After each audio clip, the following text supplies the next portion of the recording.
Artinya memang ada kurang besar, ada yang backup, ya itu aja. Pak Jokowi udah menduga nggak Pak siapa gitu? Mengarah kemana? Mengarah ke Ya semua udah tahu lah. Ya. Kebetulan ketiganya mempunyai cita-cita sama, yaitu bagaimana anaknya nanti menjadi presiden di Republik Indonesia ini setelah Prabowo. Karena syarat utama ketiganya sudah mereka miliki, punya partai dan memiliki jabatan strategis atas masing-masing dari anak mereka. Di alam ini hanya ada satu matahari, tidak ada lagi. Sama dengan Partai Demokrat yang kita cintai. Hanya ada satu matahari, yaitu Ketua Umum kita. Dari sekian judul yang berkaitan dengan ijazah Pak Jokowi yang lewat di beranda YouTube, ini adalah yang paling lama saya pikirkan lalu saya reaction. Mengapa demikian? Karena video ini narasinya menuduh salah satu atau lebih dari satu petinggi di negara ini yang pernah berkuasa yang katanya adalah bagian dari ijazah Jokowi. Namun pada akhirnya saya memberanikan diri karena analisisnya lumayan logis dan memberi alasan-alasan yang sangat masuk akal. Mari kita lihat bagaimana Bosman Mardi yang merupakan yang punya suara di dalam video ini yang menganalisis tentang siapa di balik ijazah Jokowi ini. Mari kita saksikan. Ada sosok politik di balik Roy Suryo di kasus ijazah ini. Kan saya sudah sampaikan,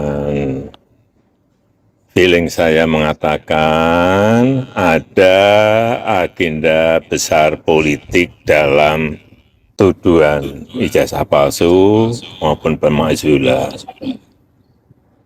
Artinya memang ada kurang besar, ada yang backup, ya itu aja. Pak Jokowi udah menduga nggak Pak siapa gitu? Mengarah kemana? Mengarah ke Ya semua udah tahu lah. Ya, terima kasih. Terima kasih Pak.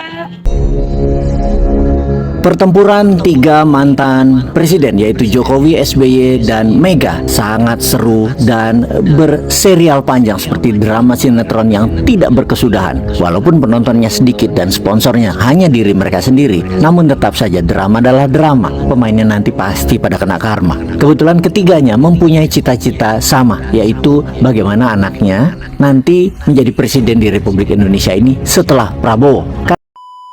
Inilah yang saya maksud alasan rasionalnya. Jadi ini seolah bahwa tahun 2029 itu Pak Prabowo masih sangat kuat dan sangat mungkin memenangkan pertarungan Pilpres.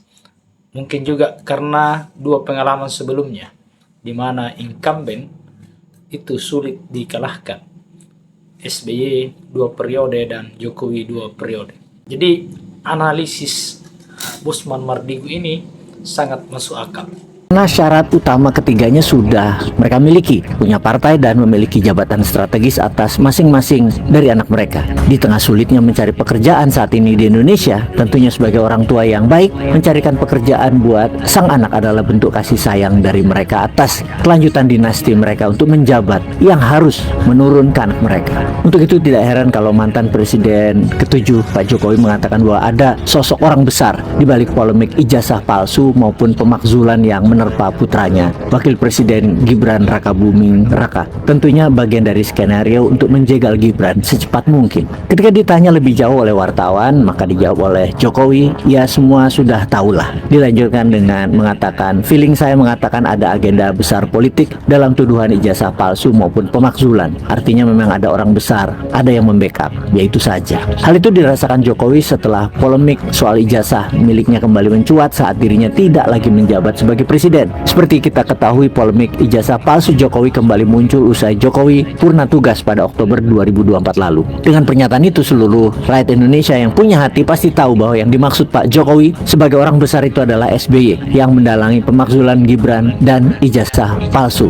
Bahkan Ketua Organisasi Relawan Solidaritas Indonesia terang-terangan, yaitu Sylvester Matutina, menyebutkan mantan petinggi Republik Indonesia di balik Roy Suryo CS dalam kasus ijazah palsu Jokowi itu adalah dengan tegas melanjutkan apa yang Pak Jokowi klaim. Ya, kita semua juga tahu Roy Suryo adalah mantan Menteri Olahraga di Kabinet SBY dan mantan petinggi Partai Demokrat, partainya SBY. Tidak heran kalau Pak Jokowi menuduh SBY sebagai dalang walaupun tidak secara eksplisit mengatakannya. Lalu apakah benar terjadi persaingan antara SBY dan Jokowi? Ini perang lama dari keduanya. Sekarang semakin meningkat persaingannya di mana AHY terus dibuat mengkilat dan Gibran harus dibuat buruk. Ini semua dituduhkan oleh Pak Jokowi dan Sylvester kepada SBY, yang mana keduanya berharap wakil presiden tahun 2029 adalah masih lanjut Gibran bagi Pak Jokowi, namun bagi SBY, AHY lah yang harus jadi wapres. Penting merebut posisi wakil presiden di tahun 2029 karena di tahun 2034 sang wapres menjadi tidak ada lawan yang berarti untuk jabatan presiden. Banyak pengamat politik mengatakan siapa yang jadi wakil presiden 2029 maka akan jadi presiden di tahun 2034.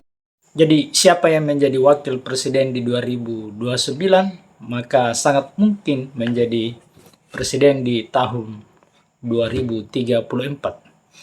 Analisisnya sangat tepat dengan kondisi sekarang bahwa di 2034 Pak Prabowo sudah pensiun, sudah tidak masuk lagi menjadi calon presiden.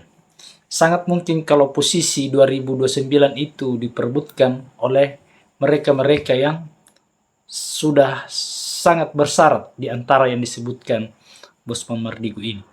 Kita lanjutkan.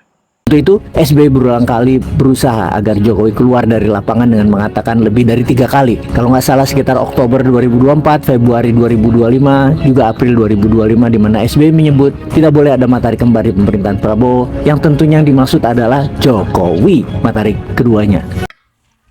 Ada falsafah yang bagus, belajar dari tata surya, apa yang ada di alam semesta. Di alam ini hanya ada satu matahari, tidak ada lagi. Sama dengan Partai Demokrat yang kita cintai, hanya ada satu matahari, yaitu Ketua Umum kita. Akan kacau dalam sebuah negara, dalam sebuah entity termasuk partai politik, kalau mataharinya banyak. Bisa dibayangkan, makin panas karena matahari sudah panas, kalau ada 2, ada 3. Di sini kita pastikan keduanya sudah saling sindir dan saling serang, baik langsung maupun tidak langsung. Perang dingin keduanya memanas. Perkataan tidak boleh ada matahari kembar itu kode keras agar Jokowi menyingkir. Namun tidak begitu bagi Jokowi. SBY lah yang harus minggir. Istilah matahari kembar itu diartikan bahwa Prabowo masih sangat mungkin terpengaruh oleh arahan-arahan Jokowi. Itulah kemudian muncul istilah matahari kembar. Dan ini nyambung lagi bahwa ketika Jokowi masih mempengaruhi Prabowo, itu menguntungkan posisi Jokowi yang kemudian akan memunculkan Gibran sebagai wakil presiden di tahun 2009 atau bisa saja menjadi calon presiden di 2029. Sementara yang lain mungkin takut tersaingi, yang namanya juga politik. Kita lanjutkan.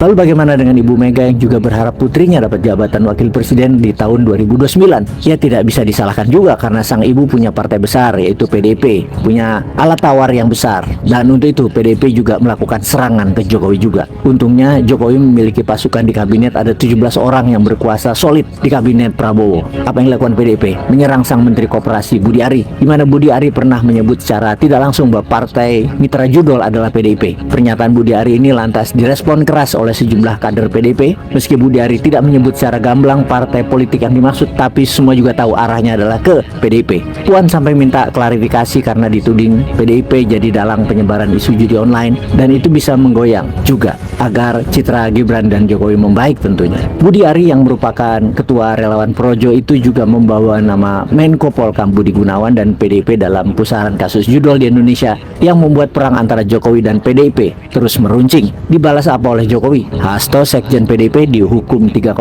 tahun, dan untuk anak Abah Anies agar gembos, Tom Lembong pun diputuskan bersalah dengan penjara 4,5 tahun. Rupanya Pak Jokowi ini sangat gagah berani dengan membuka front ke SBY, front ke Ibu Mega, dan ke anak Abah Anies. Semua dihantamnya. Apakah Pak Prabowo juga nanti dihantamnya? Atau ada skenario dan analisa yang lain?